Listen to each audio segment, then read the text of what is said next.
aso, pusa, o ibon. Yan ang kadalasang mga alaga natin sa bahay. Pero kakaiba ang bahay na ito ni Gino sa Calamba, Laguna. Dahil ang ginawa niyang pets, hindi pangkaraniwan.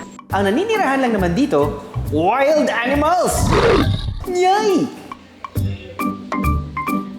At ang paborito raw ni Gino sa lahat, ang mga alaga niyang tiger! Rawr! Ang 37-year-old na si Gino, hindi pa naman daw pamilyado. Pero ang itinuturing niyang mga anak, hindi tao, kundi tigers. Magandang gabi mga kaibigan. O, ayan. Meet Kiara, may baby tiger. At literal na pinapadede pa niya ang mga ito. Grabe ang dedication. Nagsimula akong ma-inlove actually sa tiger taong 2022. Ang mga ganitong klase ng hayop ay nangangailangan ng espesyal na pagkalinga. Dahil unang-una, kinuha mo sila sa magulang, so kailangan nila ng proper attention. Kailangan mong bigyan ng tamang gatas. May oras yan bawat pagpapakain mo. At dahil imagine, 15 days old, kukuhanin mo na siya para ma-tame mo o masanay siya sa mga tao. Pati tuloy ang mga alaga niyang aso. Nagselos na noon sa cub o baby tiger na si Kiara.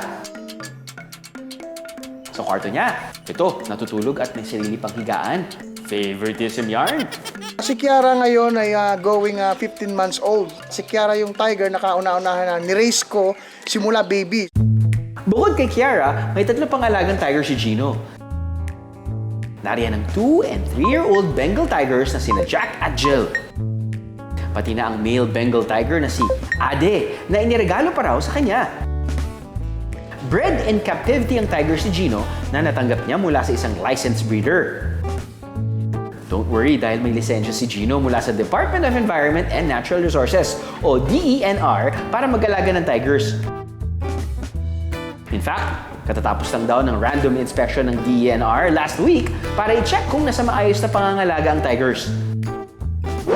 Bukod sa mga tiger, meron din siyang iba't ibang species ng parrots. Bearded dragon, alligator snapping turtle, buhaya, usa, at kabayo. Kaya ang bahay niya, literal na naging mini zoo na. Well, papasa naman talagang zoo o animal farm sa laki nitong 2.7 hectares. Hilig ko talaga simula nung bata pa akong mag-alaga ng mga hayop. Kaya nung nagkaroon ako ng chance na kaya ko na silang kuhanin at kolektahin, inisa-isa ko sila. Yung total number of animals sa farm ko siguro nasa 200 plus, around 40 to 50 species ang nandito. Ang pinaka-iingat-ingatang alaga ni Gino, ang fur baby niyang exotic bully na nagkakahalaga lang naman ng milyon. Wow! Yes mga kaaha, kumagat si Gino sa presyo nitong 10 million pesos, daig pa ang halaga ng bahay at lupa. Si Urus kaya ganun kamahal kasi keeper yan. Ibig sabihin, not for sale. Dahil sa kagandahan ng asong ito, kumpleto yung katawan niya, may buntot, bago yung kulay na tinatawag ng mga panahon na yon. Kaya nagkaroon siya ng value na ganun. Kumbaga, binili mo siya doon sa magulang na which is hindi naman siya for sale. Kaya naging ganun ang kanyang presyo. Ang exotic bully, mas malaki ang ulo nila, mas maliit sila, mas malaki ang katawan, malapad, mas muscular siya, at yung lakad niya medyo macho. Malambing sila. Doon sa itsura nila na akala natin na sila ay masungit, pero hindi, very gentle sila. Napakabait na aso. Kung anong dami ng mga alaga, ganoon din kalaki ang responsibilidad ng pag-aalaga nito. Gaya na lang ng simpleng pagpapakain. Sa tigers pa lang, umabot na ng 40 kilos ng manok ang nauubos nila kada araw o tig 10 kilos bawat isa. Kumakain sila sa umaga, kasama yung pagpapalit ng tubig na malinis kasi mahilig ang tiger maligo. And then sa hapon, nagbibigay din kami ng pagkain, siguro mga around 6 to 7 p.m. Sa tiger ko, ang pinakamalaki si Jack. Siya din yung kauna-unahang tiger dito. So ngayon, napakalaki na niya, napakalakas kumain. Nagkukonsume siya ng 10 hanggang 20 kilo a day ng meat.